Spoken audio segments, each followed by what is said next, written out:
Good morning students, मैं अरुण गौतम। स्वागत है आपका अभिजात क्लासेज पे। आज का जो हमारा टॉपिक है वो है एम्ब्रियोजेनेसिस। लास्ट जो टॉपिक था हमारा वो था फर्टिलाइजेशन हम लोगों ने कंप्लीट कर लिया है और आज हम बात करेंगे कि फर्टिलाइजेशन के बाद में जो जाइगोट बनता है वो जाइगोट एम्ब्रियो में कैसे डेवलप होता है, कैसे वो अपने अंदर ऐसे चेंजेस करता है कि वो एम्ब्रियो का फॉर्मेशन कर सके। तो जो टॉपिक है उसका नाम है एम्ब्रियोजेनेसिस। काफी इंपॉर्टेंट टॉपिक है। भ्रूणोद्भवन इसको बोलते हैं, पूरी प्रक्रिया को भ्रूणोद्भवन की प्रक्रिया। तो सबसे पहले तो डेफिनेशन की भ्रूणोद्भवन क्या है, एम्ब्रियोजेनेसिस क्या है। तो हम ये बोलेंगे कि जो जाइगोट है, जो युग्मनज है, युग्मनज से एम्ब्रियो बनने की या जाइगोट से एम्ब्रियो बनने की जो पूरी प्रोसेस है उसी को हम क्या कहते हैं, एम्ब्रियोजेनेसिस कहते हैं। जाइगोट का एम्ब्रियो में कन्वर्ट होना क्या कहलाता है, एम्ब्रियोजेनेसिस, या क्या कहलाता है, भ्रूणोद्भवन कहलाता है। इधर मैंने समरी नोट कर रखी है, इसके बारे में अपन बाद में बात करेंगे जब अपन पूरा वीडियो देख लेंगे। तो एक बार से मैं वापस से रिवाइज कर दूंगा और आप लोगों को भी अच्छे से समझ में आ जाएगा कि स्टेप बाय स्टेप क्या होता है। तो हम जब भ्रूणोद्भवन की बात करते हैं तो देखो सबसे पहले अपन ने फर्टिलाइजेशन में क्या पढ़ा था कि ये एक ओव्यूम है। क्या है ये? ओव्यूम। ओव्यूम जो है उसको स्पर्म जो है वो पेनिट्रेट करता है। अब मैं बोल तो ओव्यूम रहा हूं, लेकिन ये आप लोग एक मेंटलिटी बिठा लीजिए कि ये ओव्यूम नहीं है, ये क्या है, सेकेंडरी oocyte है। क्या है? Secondary oocyte। जब स्पर्म इसको पेनिट्रेट करेगा, इसके अंदर जाएगा, अपना सेंट्रियोल या अपना तारक का है इसको देगा। किसको देगा? सेकेंडरी oocyte को देगा। तब इसमें जाके और मियोसिस सेकंड होगा, अर्धसूत्री विभाजन द्वितीयक होगा। लेकिन अपन एकदम इजी वे में समझने के लिए बार बार यही रिपीट करते हैं कि ये तो ओव्यूम है और ये क्या है, इसे अपन क्या कहते हैं, स्पर्म कहते हैं। ओव्यूम और स्पर्म जब दोनों आपस में फ्यूज्ड होते हैं, जब दोनों आपस में मिल जाते हैं तो उसी प्रोसेस को फर्टिलाइजेशन या निषेचन कहते हैं। और निषेचन के बाद में जो यूनिसेल्यूलर एक कोशिकीय संरचना बनती है, यहां जो पहली जो स्ट्रक्चर बनेगी वो यूनिसेल्यूलर बनेगी। कैसी बनेगी? यूनिसेल्यूलर। जो एक कोशिकीय स्ट्रक्चर बनेगी, उस एक कोशिकीय स्ट्रक्चर को हम लोग क्या बोलेंगे? जाइगोट बोलेंगे। क्या बोलेंगे? जाइगोट बोलेंगे। अब देखो सबसे पहले ये जो यूनिसेल्यूलर स्टेज है, ये यूनिसेल्यूलर स्टेज डिवाइड होती है दो कोशिकाओं में। कितनी कोशिकाओं में डिवाइड होती है? दो कोशिकाओं में। इस दो कोशिकाओं वाले को अपन बोलते हैं मैच्योर जाइगोट। जाइगोट हुआ। अब ये जाइगोट क्या करेगा, कितना टाइम में जाइगोट बनता है? तो याद रखना कि फर्टिलाइजेशन के 12 से 24 घंटे के अंदर किसका फॉर्मेशन हो जाता है? जाइगोट का क्या हो जाता है? फॉर्मेशन हो जाता है। तो ये जाइगोट बन गया। कहां बनेगा ये बनेगा कौन से पार्ट में? एम्पुला वाले पार्ट में, तुम्बिका वाले पार्ट में। तुम्बिका वाले पार्ट में हमने कहा था कि निषेचन होगा और इसी वाले पार्ट में किसका फॉर्मेशन होगा? जाइगोट का क्या होगा? फॉर्मेशन होगा। अब आगे की प्रोसेस क्या है वो मैं आप लोगों को बताता हूं। तो सबसे पहले नंबर पे तो जो हम लोगों ने एम्ब्रियोजेनेसिस पढ़ा था उसकी डेफिनेशन आप लोगों को बता दी कि युग्मनज से भ्रूण के निर्माण की प्रक्रिया को, युग्मनज से भ्रूण के निर्माण की प्रक्रिया को ही हम क्या कहते हैं? भ्रूणोद्भवन कहते हैं। ठीक है, तो जाइगोट बन गया। अब जाइगोट से डेवलपमेंट कैसे होगा वो अपन पढ़ेंगे। तो जो पहली स्टेप है उसे बोलते हैं क्लीवेज। एक नंबर की डेफिनेशन आती है, याद रखना अच्छे से, विदलन बोलते हैं इसको। क्या बोलते हैं? विदलन बोलते हैं। तो सबसे पहली चीज तो ये कि विदलन क्या होता है। तो हम कहेंगे कि विदलन एक प्रकार का माइटोसिस है, एक प्रकार का समसूत्री विभाजन है। तो हम बोलेंगे कि विशिष्ट प्रकार का, कौन से प्रकार का? विशिष्ट प्रकार का माइटोसिस या समसूत्री विभाजन, जिसमें क्या होता है, केवल और केवल जो सेल्स है, कोशिका है, उन कोशिकाओं की क्या बढ़ती है? संख्या बढ़ती है, न कि उनकी साइज, न कि उनका आकार। यानी ऐसा विभाजन या ऐसा समसूत्री विभाजन जिसमें कोशिकाओं की संख्या बढ़ती है न कि उसका आकार, इसे ही हम क्या कहते हैं? क्लीवेज कहते हैं। क्या कहते हैं? क्लीवेज। ये क्लीवेज किसमें होता है? ये क्लीवेज होता है जाइगोट में। किसमें होता है? जाइगोट में, युग्मनज में। और युग्मनज हमारे बॉडी की फर्स्ट सेल है, ये मैं आपको कई बार बता चुका हूं। अब होगा क्या, इस जाइगोट में कैसे क्लीवेज होगा उसके बारे में मैं आपको बता दूं। तो सबसे पहले जो दो कोशिका वाला था, मल्टीसेल्यूलर तो नहीं बोलेंगे अपन, दो कोशिका वाली जो स्ट्रक्चर थी, ये आपके सामने जाइगोट है, ये हुआ जाइगोट। अंदर वाली कोशिका को अपन दूसरे स्केच पेन से ड्रॉ कर लेते हैं। ये ब्लैक के अंदर की साइड के अंदर ये दो कोशिकाएं बना दी, और ये जो बाहर वाला जो ये आवरण है, याद रखना ये जोना पेलुसिडा का आवरण है। किसका आवरण है? जोना पेलुसिडा का आवरण है, जो सेकेंडरी oocyte के चारों तरफ पाया जाता था। पहले बात हुई थी, तो याद रखना कि क्या है? Zona pellucida. इसका क्या फंक्शन है? ये अभी भी क्यों है? जाइगोट बन गया, निषेचन हो गया, तो इसका क्या काम है? ये अभी तक क्यों रहा है यहाँ पर, तो इसके बारे में अपन बात करेंगे। तो ये जो जाइगोट है हमारे पास, ये जो हमारे पास क्या है? जाइगोट है, जो युग्मनज है, ये युग्मनज अब क्लीवेज करेगा। क्या करेगा? क्लीवेज। तो क्लीवेज का अपन ने क्या कहा कि क्लीवेज में कोशिकाओं की संख्या बढ़ती है, न कि उसका आकार। इधर देखो, ये जितना बड़ा सर्किल मैंने यहां बनाया है, एग्जैक्टली उतना ही बड़ा सर्किल यहां बनाया है, लेकिन इसमें जो सेल्स हैं, वो सेल्स जो है वो 2 से बढ़कर कितनी हो जाएंगी? 4। कितनी हो जाएंगी? 4। अब देखो एक सिंपल सी चीज, बोले सर यहाँ 2 कोशिका थी, इतनी साइज थी, तो 4 में क्या साइज बढ़ेगी? क्या 4 में ये इतनी साइज थी, तो फिर 4 में क्या इतनी बड़ी साइज हो जाएगी? नहीं होगी, क्योंकि कौन सा है? स्पेसिफिक माइटोसिस है, विशिष्ट समसूत्री विभाजन है। 2 से कितनी बनी? 4। 4 के बाद में फिर कितनी बनेगी? 4 के बाद में बनेगी फिर 8। तो 8 जब बनेगी तो उसमें भी सिर्फ सेल्स इंक्रीज होगी, न कि उसकी साइज इंक्रीज होगी। तो 4 से कितनी बना दो? 2 3 4 5 6 7 और 8। इनमें सब में न्यूक्लियस डाल देना अंदर। कितनी बन गई? 8 बन गई। अब 8 से आगे क्या होगा? 8 से जब आगे बढ़ेंगे अपन, तो निर्माण होगा, फॉर्मेशन होगा एक विशिष्ट स्ट्रक्चर का, जिसमें 16 कोशिकाएं होंगी। कितने डिजिट होगी उसमें? कितनी कोशिकाएं होंगी? 16 कोशिका होगी। उन 16 कोशिकाओं के बारे में अपन जब बात करेंगे, ये बन गई टोटल कितनी कोशिकाएं? 16 कोशिकाएं। काउंट कर लेना, कोई एग्जैक्ट नहीं है, फिर भी 3 3 6 7 8 9 10 11 12 13 14 15 और ये 16, इनमें सब में अपन ने क्या डाल दिया? ये न्यूक्लियस डाल दिया। अब देखो यहाँ एक क्वेश्चन बनता है, क्लीवेज वाला क्वेश्चन है, वो आप लोगों को पता चल गया कि उसका आंसर क्या देना है। अब जाइगोट से 2 से कितनी सेल्स? 4, और 4 से कितनी सेल्स? 8। इनको 2 से लेकर 8 तक की जो सेल्स बनती है, इनको हम बोलते हैं ब्लास्टोमियर। क्या बोलते हैं? ब्लास्टोमियर। याद रखना, ब्लास्टोमियर बोलते हैं, और हिंदी में इनको बोलते हैं कोरक खंड। क्या बोलते हैं? कोरक खंड। हो गया यहां तक। 1 नंबर का क्वेश्चन ये आता है कि कोरक खंड किसे कहते हैं। तो याद रखना कि कोरक खंड किसे कहते हैं। कोरक खंड कहते हैं हम किसे, कि जब जाइगोट में क्लीवेज होगा तो 2 4 8 जो कोशी की अवस्था होगी उसे हम क्या कहेंगे? कोरक खंड कहेंगे। और 8 से जो 16 की अवस्था आती है, इसे हम एक विशिष्ट नाम देते हैं, जिसे हम बोलते हैं मोरूला। क्या बोलते हैं? मोरूला। और हिंदी में इसे बोलते हैं तुतक। क्या बोलते हैं? तुतक। काफी इंपॉर्टेंट है, 1 नंबर का क्वेश्चन आता है कि तुतक किसे कहते हैं, या फिर जाइगोट की ये जो स्ट्रक्चर स्टार्टिंग वाली जाइगोट, इसकी 16 कोशी की अवस्था को, यहां तक 8 थी और यहां पर कितनी कोशिका आ गई? 16 कोशी की अवस्था को, इसे हम क्या कहते हैं? तो याद रखना कि इसे हम क्या कहते हैं? मोरूला, या क्या कहते हैं? तुतक कहते हैं। और मोरूला के निर्माण की प्रक्रिया, ये जो 8 से मोरूला बन रहा है, इसे हम मोरूलेशन बोलते हैं। क्या बोलते हैं? मोरूलेशन। और इसको हिंदी में हम बोलते हैं तुतक भवन। क्या बोलते हैं? तुतक भवन। क्लियर यहां तक?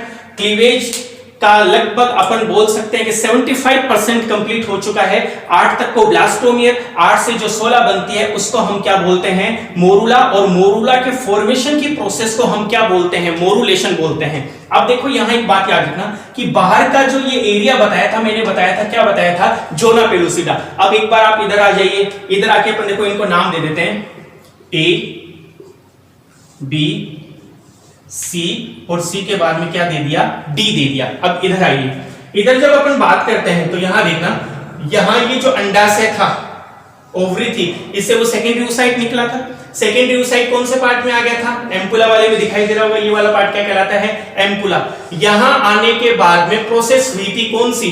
फर्टिलाइजेशन की। किसकी प्रोसेस हुई थी? फर्टिलाइजेशन या निषेचन की प्रोसेस हुई थी। तो मैंने बताया था कि मानव में फर्टिलाइजेशन फैलोपियन ट्यूब में होता है, एम्पुला में होता है, और ज्यादा करेक्ट बताना है तो एम्पुलरी इस्थमस जंक्शन पे होता है। फिर उसके बाद अपन कहेंगे कि यहां सपोज करो अपन लिख देते हैं ए, यानी यहां फॉर्मेशन हो गया किसका, जायगोट का। क्लियर? क्योंकि ये वाले जो डायग्राम है छोटे छोटे, ये तो अपन अंदर बना नहीं सकते, लेकिन समझाने के लिए अपन बता सकते हैं कि यहां वाला पार्ट क्या है, ए।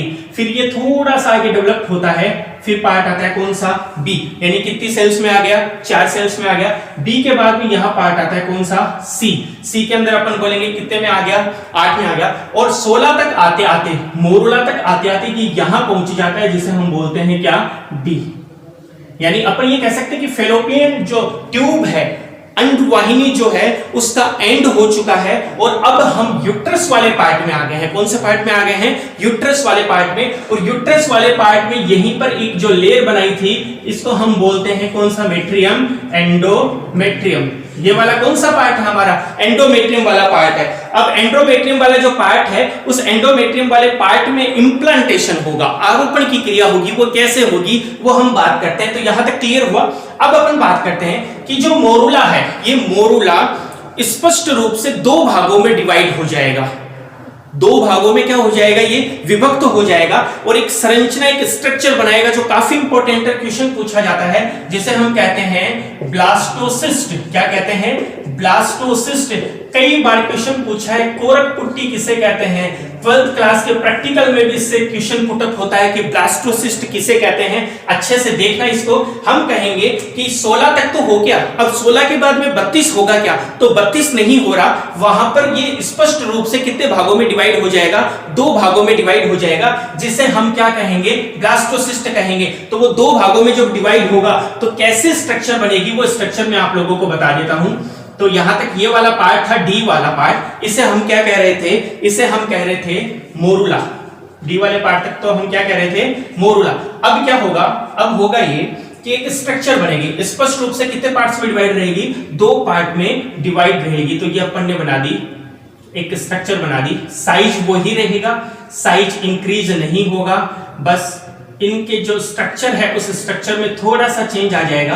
बाहर वाली जो अपन सेल्स बना रहे हैं, लेयर बना रहे हैं, वो फ्लैट सेल्स होती है, वो चपटी कोशिका होती है। कैसी कोशिका होती है, चपटी कोशिका होती है, बन गया। और इसमें अंदर भी सेल्स पाई जाती है, जिसे हम बोलते हैं इनर सेल मास। क्या बोलते हैं, इनर सेल मास। अंतः कोशिका समूह, क्या बोलेंगे, अंतः कोशिका समूह। तो ये एक स्ट्रक्चर बन गई। अब देखो, ये जो पूरी स्ट्रक्चर है, इसे हम कहते हैं ब्लास्टोसिस्ट, ब्लास्टोसिस्ट या कोरक पुट्टी। क्या बोलेंगे इसको, कोरक पुट्टी। काफी इंपॉर्टेंट है कि कोरक पुट्टी किसे कहते हैं। तो हम कहेंगे कि एम्ब्रियोजेनेसिस में क्लीवेज के दौरान, भ्रूणोद्भवन में विदलन के दौरान मोरुला से या 16 कोशिकीय अवस्था से विशिष्ट संरचना जो बनती है, उसे ही हम क्या कहते हैं, कोरक पुट्टी कहते हैं। इसका जो ये बाहर की फ्लैट सेल्स है, जो मैंने ब्लैक कलर में बनाई है, इन्हें हम बोलते हैं ट्रोफोब्लास्ट। क्या बोलते हैं, ट्रोफोब्लास्ट। याद रखना इसको हम क्या बोलेंगे,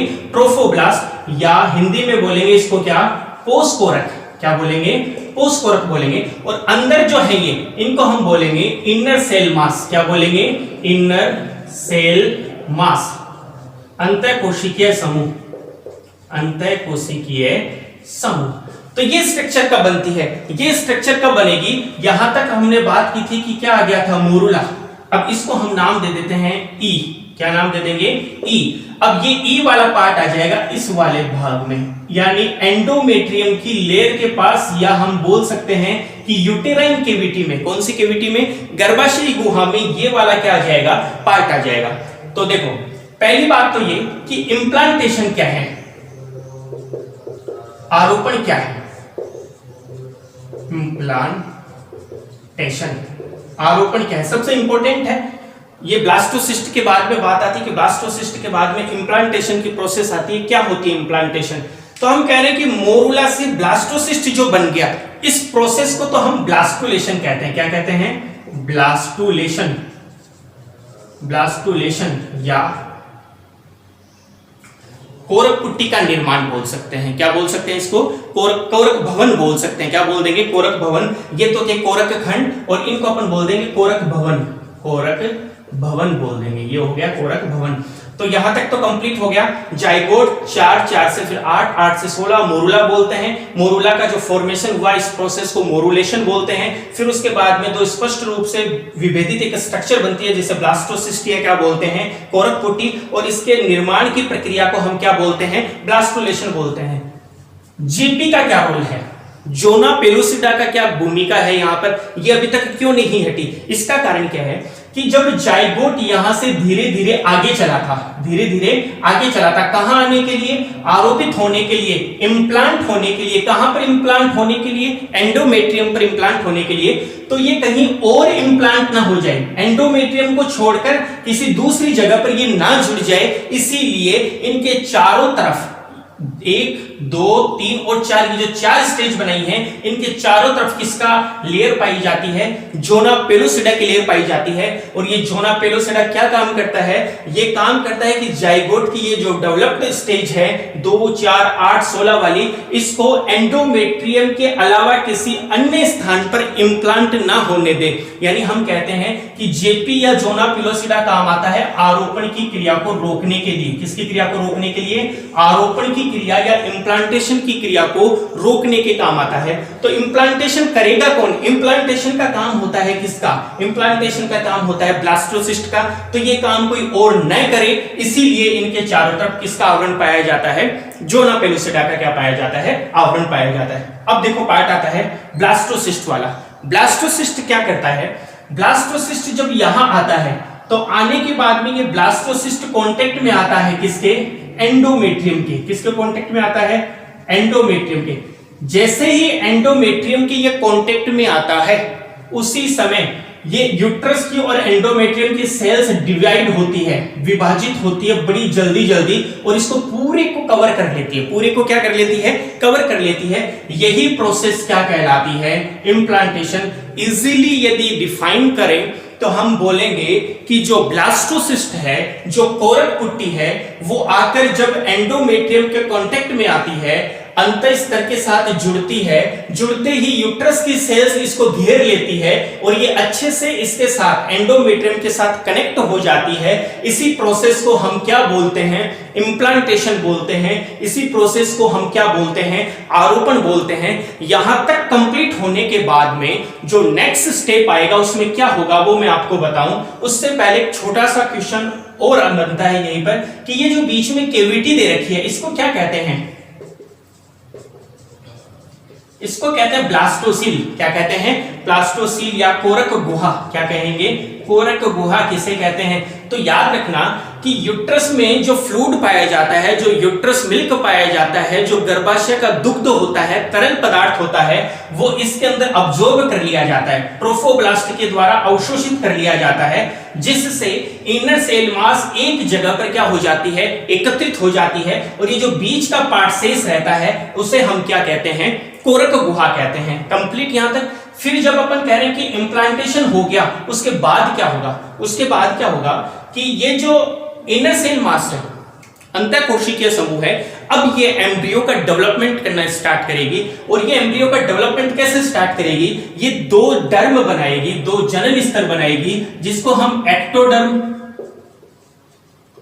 और दूसरे को हम बोलते हैं एंडोडर्म। क्या बोलते हैं, एक्टोडर्म, और दूसरे को हम बोलते हैं एंडोडर्म। और ये दोनों मिलकर एक नए ड्रम का फॉर्मेशन करेंगे जिसे हम बोलते हैं मेसोडर्म। क्या बोलते हैं, मेसोडर्म।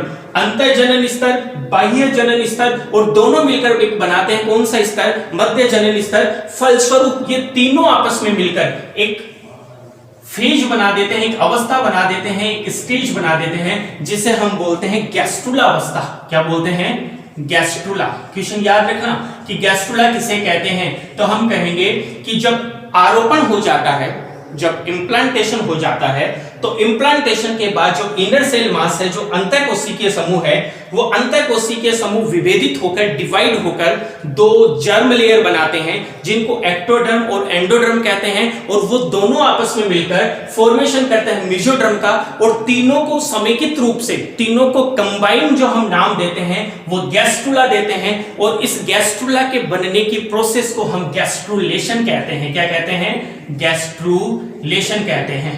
हो गया यहां तक क्लियर, गैस्ट्रुलेशन तक क्लियर हुआ। गैस्ट्रुलेशन हो गया। अब गैस्ट्रुलेशन के बाद में क्या बचा, ये एक्टोडर्म, एंडोडर्म और मेसोडर्म क्या करते हैं, ये तीनों बॉडी के अलग अलग पार्ट बनाते हैं। कोई ब्रेन बना रहा है, कोई हार्ट बना रहा है, कोई लीवर बना रहा है, कोई इंटेस्टाइन बना रहा है, कोई किडनी बना रहा है, कोई लंग्स बना रहा है, कोई हमारी स्किन बना रहा है, कोई नेल्स बना रहा है, कोई हेयर बना रहा है। बॉडी का एवरी पार्ट यदि फॉर्मेट होता है तो वो किसके द्वारा फॉर्मेट होता है, वो फॉर्मेट होता है किसके द्वारा, वो फॉर्मेट होगा एक्टोडर्म, एंडोडर्म और मेसोडर्म के द्वारा। हुआ यहां तक कंप्लीट। अब अपन बात करेंगे कि यहां ये इंप्लांट तो हो गया, गैस्ट्रुला भी आ गई, अब क्या होगा, अब होगा क्या, ये जो ट्रोफोब्लास्ट है, इन ट्रोफोब्लास्ट में हमारी फिंगर जैसे स्ट्रक्चर निकलना स्टार्ट होगी। फिंगर जैसी क्या निकलेगी, स्ट्रक्चर निकलना क्या होगी, स्टार्ट होगी। और ये जो स्ट्रक्चर है वो यूट्रस के अंदर स्ट्रक्चर और फंक्शनल यूनिट की तरह एम्ब्रियो को जोड़ देगी। भाई एम्ब्रियो कहां से आया, ये वाला जो है इसे अपन बोलते हैं inner cell mass. Inner cell mass जो इसको अपन बोलते हैं, उस इनर सेल मास को अपन क्या बोले कि इनर सेल जो मास है वो तो निर्माण कर रही है एक्टो, एंडो और मीजो का, और ये तीनों तो एम्ब्रियो का डेवलप कर रहे हैं। और ये जो बाहर वाली लेयर है ये किसका फॉर्मेशन करेगी, ये स्ट्रक्चर बनाएगी, अंगुली जैसे स्ट्रक्चर बनाएगी। और ये अंगुली जैसे स्ट्रक्चर जैसे ही अंदर की साइड में इधर दब जाएगी यूट्रस में, यानी ये यूट्रस का पार्ट है, और एक साइड में अंदर की साइड में क्या डेवलप होगा, धीरे धीरे एम्ब्रियो डेवलप होगा।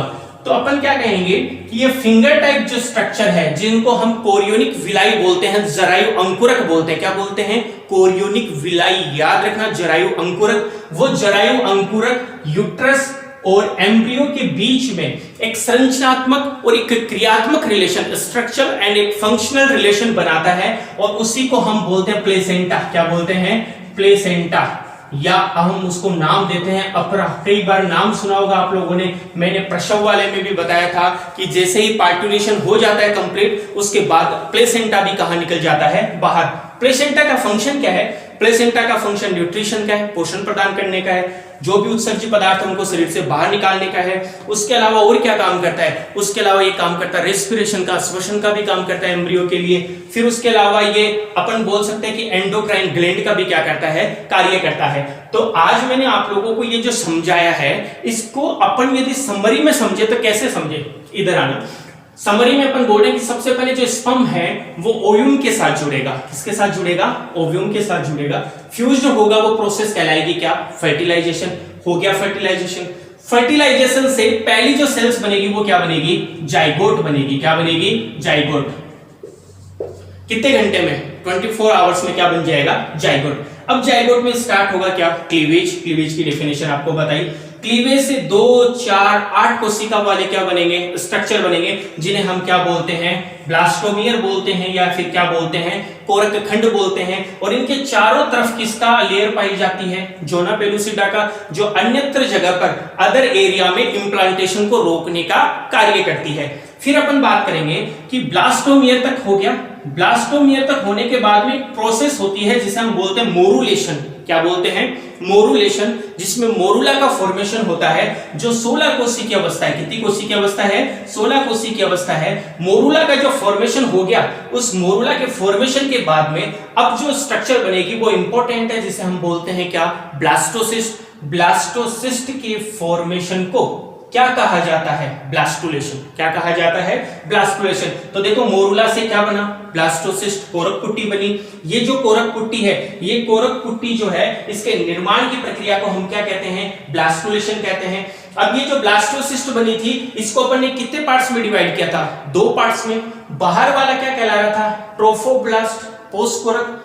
अंदर वाले क्या कह रहे थे, इनर सेल मास। बीच में जो केविटी थी, उस केविटी को बोलते हैं ब्लास्टोसील, कोरक गुहा बोलते हैं। ये जो ब्लास्टोसिस्ट है, ये ब्लास्टोसिस्ट अब इंप्लांट होगी। क्या होगी, इंप्लांट। इंप्लांट कहां होता है, हमेशा इंप्लांट होता है कहां, एंडोमेट्रियम वाले पार्ट पे। तो अपन यहां लिख देंगे ये होता है एंडोमेट्रियम वाले पार्ट पे। कौन से पार्ट पे, एंडोमेट्रियम वाले पार्ट पे। हो गया एंडोमेट्रियम वाले पार्ट पे। फिर उसके बाद में क्या होगा, इम्प्लांटेशन होने के बाद में इनर सेल मास के द्वारा, किसके द्वारा, इनर सेल मास के द्वारा फॉर्मेशन होगा किसका, एक्टो, एंडो, और दोनों मिलकर फॉर्मेशन कर देंगे किसका, मेसोडर्म का। किसका करेंगे, मेसोडर्म का। जब ये तीनों का फॉर्मेशन हो जाएगा तो वो स्टेज क्या कहलाएगी, गैस्ट्रुला। क्या कहलाएगी, गैस्ट्रुला। और गैस्ट्रुला के फॉर्मेशन की प्रोसेस को हम गैस्ट्रुलेशन कहते हैं। क्या कहते हैं, गैस्ट्रुलेशन कहते हैं। फिर उसके बाद में अपन कहेंगे कि गैस्ट्रुला का फॉर्मेशन हो गया। गैस्ट्रुला का फॉर्मेशन होने के बाद में एक साइड में एम्ब्रियो डेवलप होना स्टार्ट होता है और दूसरी साइड में एक स्ट्रक्चर बनती है जिसे हम क्या कहते हैं, प्लेसेंटा। क्या कहेंगे, प्लेसेंटा। प्लेसेंटा के लिए जो स्ट्रक्चर निकलती है स्टार्टिंग में, वो कौन से पार्ट से निकलती है, वो निकलती है कौन से पार्ट से निकलती है, ट्रोपोब्लास्ट वाले पार्ट से निकलती है। तो आज हम लोगों ने पढ़ा एम्ब्रियोजेनेसिस। एम्ब्रियोजेनेसिस भ्रूणोद्भवन, जिसमें हम लोगों ने आप लोगों को पूरी प्रोसेस बता दी। यदि इसी पार्ट को अपन डिवाइड करते हैं तो छोटे छोटे पार्ट बन जाते हैं। सबसे फर्स्ट नंबर पे क्लीवेज, क्लीवेज के बाद में सेकंड नंबर पे मोरुलेशन, मोरुलेशन के बाद में ब्लास्टुलेशन, ब्लास्टुलेशन के बाद में इम्प्लांटेशन, इम्प्लांटेशन के बाद में गैस्ट्रुलेशन। मैंने 5 पार्ट को कंबाइन करके आप लोगों को बता दिया है। यदि इसमें से क्वेश्चन आता है, यदि पर्टिकुलर क्वेश्चन तो आता है तो ब्लास्टोसिस्ट से, कोरकपुटी से, तो याद रखना आप लोगों को ये स्ट्रक्चर ड्रॉ करनी है। और यदि पूरा पूछ ले कि एम्ब्रियोजेनेसिस को डायग्रामेटिक समझाइए तो ये डायग्राम ड्रॉ कर लेना, साथ में ये स्टेज बना देना A B C D E, और इनको जो नाम दे रहे हो आप A B C D E, वो यहाँ पर आप लोग इंडिकेट कर देना। ये समझ में आ जाएगा कि यहाँ वाला पार्ट कौन सा है, यहाँ कौन सा पार्ट है, यहाँ कौन सा पार्ट है, और यहाँ आने के बाद तो सारी प्रोसेस कंप्लीट हो जाती है। अब जो एम्ब्रियो है वो डेवलप्ड होगा 9 महीने तक। बेसिकली जितने भी ऑर्गन्स है वो 3 महीने में कंप्लीट हो जाते हैं, लेकिन उसके बाद जो वो डेवलप होता है और 9 महीने के बाद वो प्रसव के द्वारा कहाँ निकल जाता है, बाहर। एक छोटा सा क्वेश्चन और बता देता हूं कि ये जो इम्प्लांटेशन है ये फर्टिलाइजेशन के कितने दिनों बाद होता है, तो याद रखना 7 डेज बाद। 7 दिन के भीतर, 5 से 7 बोलते हैं लेकिन 7वें दिन आरोपण की क्रिया हो जाती है। इम्प्लांटेशन 7वें दिन कंप्लीट हो जाता है और उसके बाद में एम्ब्रियो का डेवलपमेंट स्टार्ट हो जाता है, जिसकी प्राइमरी स्टेज यहां से स्टार्ट की थी हम लोगों ने, एंड मैंने आप लोगों को बता दिया है। नेक्स्ट वीडियो में फिर से एक नए टॉपिक के साथ मिलेंगे। आई होप आप लोगों को ये वीडियोज अच्छे लग रहे होंगे। अभी स्टार्टिंग है, धीरे धीरे आप लोगों को कंप्लीट बायोलॉजी के जो वीडियो हैं वो हमारे चैनल पे मिलेंगे, इसलिए आप इस चैनल को अधिक से अधिक लोगों से सब्सक्राइब करवाएं, वीडियोज को शेयर करें, लाइक करें। Thank you so much.